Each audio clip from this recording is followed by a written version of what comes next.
In today's video, I'm going to teach you how to resize your chess.com board for the perfect view.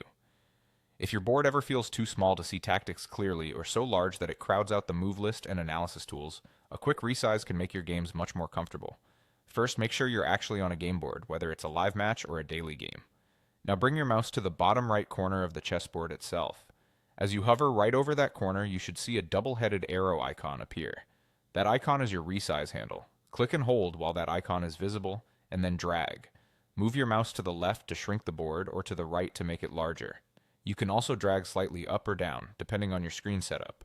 As you drag, watch the board update in real time so you can stop at the exact size that feels comfortable. When you like what you see, release the mouse button to lock it in. If the arrow doesn't appear at first, try nudging your cursor precisely onto the very edge of the board's bottom right corner. It's easy to be a few pixels off, especially if you're on a high-resolution display. You'll know you're in the right spot when the cursor changes to that double-headed arrow. If dragging doesn't work or the board won't respond, the most common culprit is browser zoom.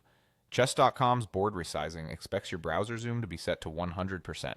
Look for your browser zoom indicator, usually near the address bar or in the menu, and reset it to 100%. Once that's set, return to the board and try the resize again. If the page feels a bit stuck, a quick refresh after adjusting the zoom can help the board handle reappear cleanly. And if you're playing on a smaller screen and resizing on desktop still feels awkward, consider using the Chess.com mobile app. The app is designed to fit your screen naturally and keeps the board comfortably sized without extra setup, which can be especially nice for casual games on the go.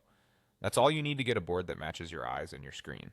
Hover over the bottom right corner, look for the double-headed arrow, click and drag to your ideal size, and if it's not responding, make sure your browser zoom is at 100% or try the mobile app.